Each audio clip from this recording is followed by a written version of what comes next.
terkait proses laporan Pak Jokowi Polda Metro Jaya dengan proses sudah jadi tersangka 7 atau 6 ya kalau nggak salah, dan akhirnya kemarin 2 dalam tersangka itu bahasanya sih penyidik atau mantan kawas itu dijemput paksa. Melihat itu, dengar itu gimana Pak?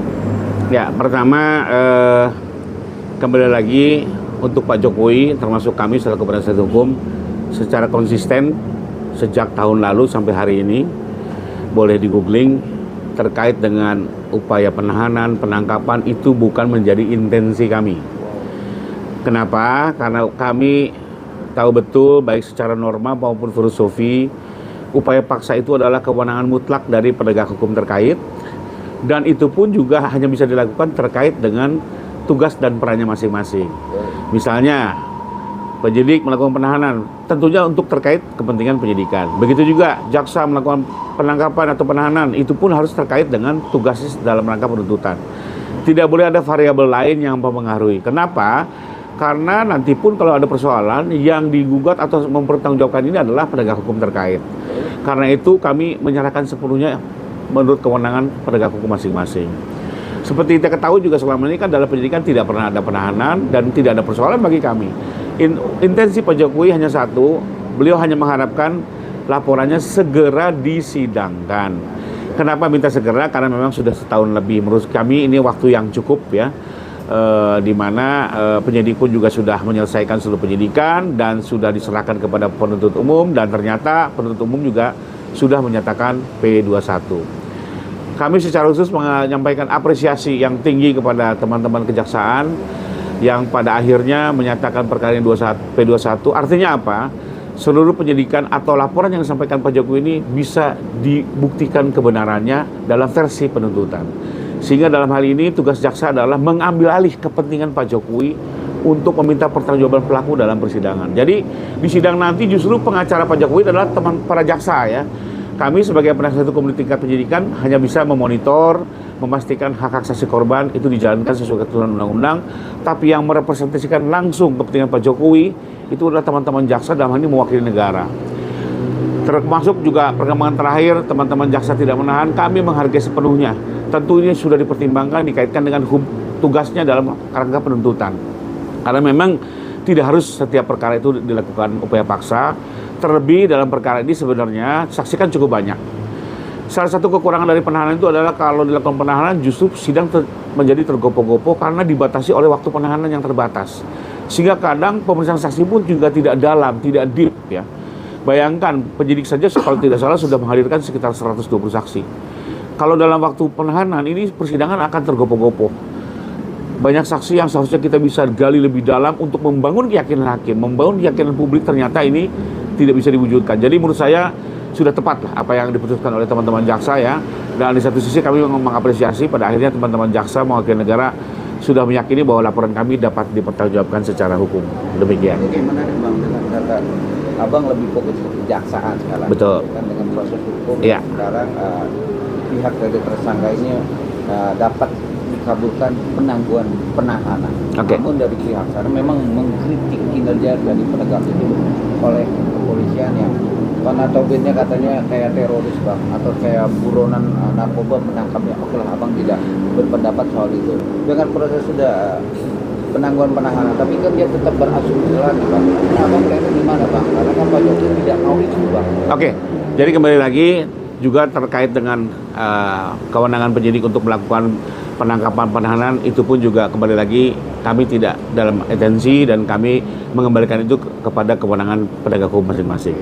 Sekalipun memang kalau saya sih berpandangan di satu sisi kami menghormati lah kalau memang ada keberatan dari para penasihat hukum tersangka, apalagi yang saya dengar juga terakhir mereka melakukan pra-peradilan ya.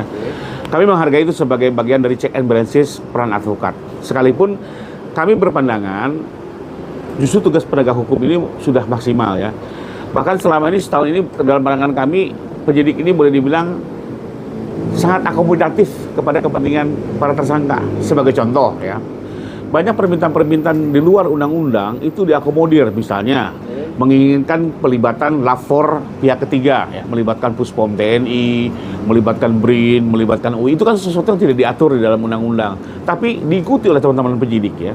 Begitu juga melibatkan pengawas dari pihak internal, Komnas HAM, Ombudsman, Kompolnas. Itu kan tidak diatur. Kalau dalam KUHP tuh pengawas penyidik adalah atasan penyidik. Ya. Tapi itu dilibatkan dan diikuti juga oleh para penyidik. Ingin hadir dalam gelar, termasuk salah satunya, ingin melihat ijazah yang notabene sudah disegel oleh lapor. Biasanya penyegelan ini hanya bisa dibuka di kejaksaan, disaksikan dalam persidangan secara bersama-sama. Tapi kemarin atas permintaan para tersangka untuk dibuka, diikuti juga dengan segala risiko-risikonya. Artinya justru saya lihat penyidik ini sangat akomodatif terhadap seluruh permintaan ya. Di satu sisi ternyata sekarang mereka kecewa ya, kembali lagi ini persepsi masing-masing. Tapi kalau saya lihat tidak berlebihan apa yang dilakukan. Apalagi taruhlah ada kita ketahui penahanan. Tapi kenyataannya apa? Di waktu yang sama dilakukan pembantaran, dikirim ke rumah sakit. Sekalipun pembantaran rumah sakit juga menjadi menarik. Kenapa? Karena kenyataannya kan waktu itu para tersangka menyatakan diri sehat. Bahkan keberatan untuk dibawa ke rumah sakit Polri. Keberatan loh. Penyidik yang justru tetap memaksakan ke sana, sampai di sana keduanya dinyatakan sakit, dua-duanya loh ya. Dan mereka justru menikmati rumah sakit dengan sarana VIP ya. Akhirnya kalau memang menyatakan sakit kok enjoy di rumah sakit. Tapi gini, kembali lagi karena bukan menjadi intensi kami tidak mau membahas itu terlalu dalam. Tapi artinya kalau kami lihat apa yang dilakukan penyidik ini sudah maksimal ya. Kalaupun ada penahanan tapi dibantarkan dalam kenyataan. Apalagi secara hukum, penahanan yang dibantarkan itu tidak bisa lagi dihitung. Ya misalnya orang ditahan 2 minggu, lalu 10 hari dibantarkan. Itu hanya bisa dihitung hanya 4 hari dalam masa perhitungan pemidanaan. Jadi kembali lagi, menurut saya teman-teman Polda ini juga sudah lakukan maksimal ya. Bahwa terus apalagi yang menjadi penting adalah kenyataannya kan sekarang perkara sudah dilimpahkan ke kejaksaan. Jadi kenapa lagi Polda masih dituntut pra peradilan? Buat saya ini agak berlebihan ya. Tapi kami tetap menghormati apa yang dilakukan oleh teman-teman penasihat hukum tersangka ya. Dan kami membiarkan ini proses berjalan sebagaimana mestinya. Dan kalau kami tidak fokus ke belakang. Kami juga melihat ke depan bagaimana persidangan ini kita pastikan berjalan objektif, berimbang, dan bisa diikuti publik. Pak Jokowi juga bisa menghadirkan seluruh alat buktinya dalam persidangan. Begitu juga para tersangka ingin menggunakan hak hukum yang monggo, kerso semuanya. Dan biarlah nanti dalam persidangan ini publik bisa mengikuti dan yang dipastikan Pak Jokowi akan hadir dalam persidangan nanti. Ini pun juga sesuatu yang fenomenal saya sampaikan. Karena mungkin dalam sejarah penegakan hukum di Indonesia baru pertama kalinya Presiden hadir dalam sebuah persidangan. Kita boleh ingat dulu Pak Harto pun juga sempat diminta ke persidangan tapi tidak hadir karena kondisi kesehatannya yang terbatas. Kedua, di kasus Poligate kebetulan saya pengacara Pak Arhadi Lamanan saat itu.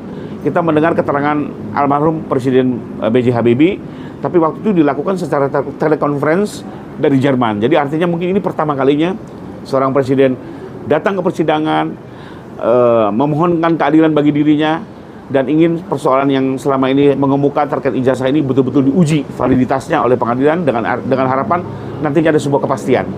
Menurut saya ini satu pendidikan hukum yang sangat baik ya, di mana seorang mantan kepala negara, seorang boleh dibilang pemimpin pemerintahan mengikuti semua prosedur hukum yang ada, hadir sebagai warga negara yang menggunakan hak hukumnya. Oke, demikian. Dengan kata dia mantan atau pernah berdiri di negara 10 tahun, tapi kan berbalik dengan perkataan dia sekarang jadi orang biasa lagi Bang. Betul. Tapi abang beranggapan Pak Jokowi mantan bisa datang sejarah, nah itu bisa dibalance nggak Bang? Ya artinya begini, justru beliau menggunakan haknya seperti warga negara biasa yang harus hadir dalam persidangan, menjelaskan semuanya di dalam persidangan. Menurut saya ini kan sesuatu yang perlu kita apresiasi ya. Sementara di kasus-kasus lain justru presiden itu pada akhirnya tidak hadir ke dalam persidangan. Jadi ini sesuatu yang menurut saya pembelajaran publik dan Pak Jokowi memberikan sebuah teladan.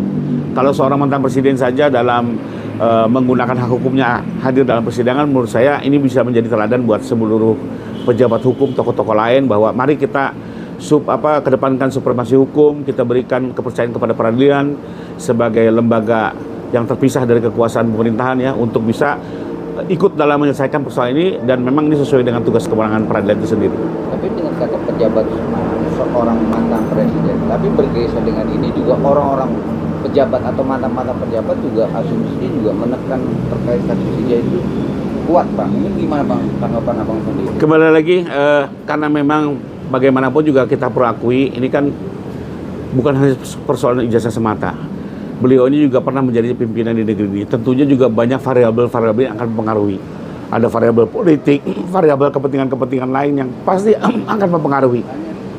Nah, ini semua sesuatu yang tidak bisa kita kesampingkan, tidak bisa kita nafikan, tapi kita harus percayakan, ikuti aturan main yang ada, biarlah hukum menjadi panglima, karena ini amanat konstitusi kita ya, biarlah hukum yang menyelesaikan ini, dan kita percayakan seluruh penegak hukum akan bertindak independen dan mengedepankan integritasnya, karena apapun yang dihasilkan di perkara ini, inilah ujian bagi seluruh stakeholder hukum untuk bisa menyelesaikan perkara ini sesuai dengan harapan masyarakat, sesuai dengan aturan main di konstitusi. Demikian. Terakhir Pak, benar Pak. Tadi kan mantan hakim MA Bapak Adi Cahyo menyampaikan bahwa untuk perbandingan hasil dari Puslapor Polri juga itu belum cukup menurut beliau, harus ada data-data pembanding. Kendati demikian tadi disampaikan juga BRIN dari TNI juga dari UI juga tidak ada memenuhi peralatan yang sesuai. Menurut pendapat Bapak seperti apa Pak menanggapi hal itu? Pada intinya, kami tidak pernah keberatan ijazah ini diuji oleh lembaga manapun. Karena kalau buat Jokowi, inilah faktanya, inilah kebenarannya. Semakin banyak lembaga menguji dan mengesahkan, buat kami lebih menguatkan. Dan kami mendukung itu. Tapi persoalannya adalah, ini sudah pernah diupayakan oleh teman-teman Polda. Atas permintaan para tersangka, mereka sudah bersurat ke UI, BRIN, dan Puspom. Dan ternyata mereka memberikan respon tertulis, mereka tidak memiliki satu diantaranya peralatan yang memadai. Kedua, tidak memiliki orang-orang yang ahli khusus terkait dengan forensik konvensional. Jadi intinya adalah memang ini keterbatasan fasilitas yang ada. Bahwa nanti di pengadilan mau dilakukan lagi upaya pihak ketiga, monggo kerso.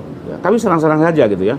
Tapi kembali lagi, tentunya harus sesuai dengan persetujuan majelis dan sesuai dengan aturan hukum yang ada ya. Karena pernah juga ada wacana bagaimana kalau lapor dari luar negeri, ya saya menolak keras karena itu tidak sesuai dengan ketentuan hukum kita ya. Malah jadi persoalan, apa kita nggak memiliki lembaga yang mampu ya. Tapi intinya buat kami terbuka, ini mau diuji oleh siapapun silakan aja. Karena buat Pak Jokowi ini adalah kebenaran yang diyakininya. Dan buat Pak Jokowi satu lagi yang mungkin perlu diperhatikan ada di sini. Pak Jokowi kenapa begitu ingin sekali persoalan ini diuji di pengadilan? Mungkin buat banyak orang ijazah itu hal kecil, tapi buat Pak Jokowi ini ijazah ini dia peroleh dari SD sampai SMA di masa sulit keluarganya. Seperti kita ketahui saat itu beliau dalam keadaan segala keterbatasan, beliau pun juga perlu melakukan berbagai effort termasuk keluarganya hingga bisa menyelesaikan dan lulus dari satu kampus yang boleh dibilang cukup ternama. Ini kan sebuah kebanggaan sebagai seorang mahasiswa saat itu. Dan ini juga membuktikan bahwa Pak Jokowi menyelesaikan tanggung jawabnya sebagai pelajar dengan baik, termasuk orang tuanya pun juga menyelesaikan pendidikan anaknya juga dengan baik, dengan segala keterbatasan yang ada. Artinya ini adalah sebuah keberhasilan yang menurut dia perlu diperjuangkan kenyataannya. Karena sekarang kan seolah-olah beliau tidak pernah kuliah, ijazahnya palsu. Buat beliau di kondisi 40 tahun yang lalu dalam kondisi ekonomi yang terbatas, ini kan suatu pencapaian. Jadi buat Pak Jokowi, ini bukan soal ijazah sah atau tidak sah. Tapi ini bagaimana penghargaan masa lalunya, penghargaan orang tuanya yang perlu betul-betul diluruskan. Dan ini menurut saya juga sudah berdampak ke berbagai pihak ya. UGM dituduh, KPU, KPUD. Jadi mudah-mudahan dari persidangan ini tidak hanya nama beliau dipulihkan, tapi juga seluruh instansi yang selama ini dituduh macam-macam juga bisa dikembalikan nama baiknya. Walaupun dari pihak tersangka tidak akan damai dan tidak akan dirje, dengan kata itu kan dia meyakinkan 99% ijazahnya Jokowi palsu, tapi kuasa hukum dari Pak Jokowi juga meyakinkan ijazahnya Pak Jokowi pasti kita bertanding di pengadilan. Itu poinnya. Dan memang itulah tugas utama dari pengadilan, manakala terjadi dua pendapat yang berbeda, maka harus diputuskan. Majelis Hakim ini di sini kan memang memiliki tugas undang-undang untuk menyelesaikan persoalan ini dan kita percayakan dengan sistem yang ada ya. Kami juga sampai hari ini siap dengan segala pembuktian yang ada, tidak berlebihan juga. Kami ingin ini segera diuji di persidangan dan kami yakin pada akhirnya apa yang diharapkan oleh Pak Jokowi bisa diwujudkan. Karena kembali lagi buat Pak Jokowi ini fakta yang dialami sendiri, dia ingin ini diluruskan karena bagaimanapun juga ini kan sudah menjadi bahan perbincangan tidak hanya di dalam negeri tapi juga di luar negeri ya. Bayangkan kalau betul seorang presiden itu ijazahnya palsu kan betul-betul miris. Ini juga bisa mendegradasi motivasi belajar anak muda saat ini. Jadi ini sesuatu yang harus kita luruskan gitu ya. Dan Pak Jokowi tidak ada intensi loh untuk memenjarakan apa segala macam. Bahkan beliau sempat bilang kalau memang ini pun juga ternyata mereka ini salah, saya akan bilang sama hakim untuk dihukum seringan-ringannya. Artinya bukan itu yang dituju. Beliau hanya ingin persoalan ini clear, selesai, tidak lagi jadi pergunjingan yang tidak bertanggung jawab dan harus ada akhirnya. Kita sudah cukup lelah ruang publik ini kita membahas persoalan-persoalan yang menurut kami ini sebenarnya bukan sesuatu yang menjadi persoalan ya. mungkin kita bisa berangkat ke isu-isu lain yang lebih baik untuk bangsa ini. Tapi dengan kata tidak mau mempenjarakan, ada asumsi atau rumor beredar bahwa Pak Jokowi kemarin ada ditentang juga dengan kata nggak boleh ditahan atau penangguhannya dikabulkan, itu rumor doang. Kembali lagi, Pak Jokowi tidak ada intensi ya. Saya yang tahu betul, karena untuk terkait dengan hukum kan lebih banyak komunikasi dengan kami. Beliau sendiri bahkan bisa melihat juga ini upaya paksa ini bisa menjadi backfire juga. Dan benar kan, selama ini kan diisukan, wah ini jangan-jangan Pak Jokowi dan segala macam. Tapi kembali lagi lah, buat beliau sudah terbiasa ya menghadapi tuduhan-tuduhan ya. Dan beliau juga selama ini kan bisa melewatinya dengan baik.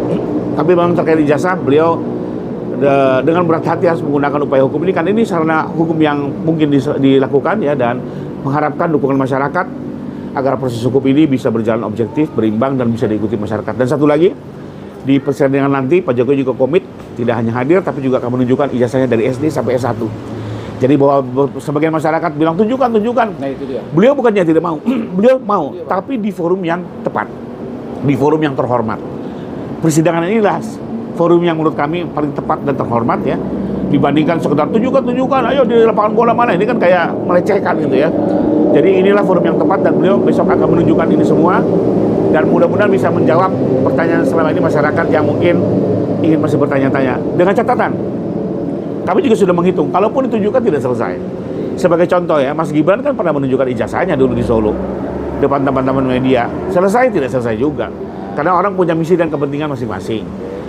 Ya, ada yang baik tapi juga ada yang negatif ya. Tapi itulah bagian dari dinamika masyarakat kita ikuti saja ya. Dan buat Pak Jokowi, biarlah dari persoalan ini banyak pelajaran bisa dipetik. Cuma selembar kertas saja sampai setahun proses P21. Gimana Bang tanggapan Abdi Pidana atau politik yang melihat kasus ini, Bang? Iya, memang kalau kita lihat sih memang ini memang cukup memakan waktu yang cukup panjang, tapi kami tetap menghargai apa yang dilakukan penyidik ini sudah maksimal ya. Karena penyidik juga kan tidak hanya mengerjakan soal ijazah, banyak persoalan-persoalan nasional maupun persoalan Jakarta yang harus segera diselesaikan, jadi ada prioritas lah. Dan ini juga membuktikan bahwa Pak Jokowi dalam menggunakan upaya hukum juga tidak meminta privilege tertentu, flowing saja ya, mengalir saja seperti warga masyarakat lainnya. Dan ternyata juga ya kita saksikan hari ini, ternyata penyidikan selesai, teman-teman kejaksaan yakin dan akan melanjutkan ini ke persidangan. Artinya apa yang dilaporkan Pak Jokowi ini sudah diyakini kebenarannya dalam versi tugas penyidikan dan penuntutan, dan tinggal kita lihat ini semua diuji di persidangan nantinya. Oke, thank you Bapak.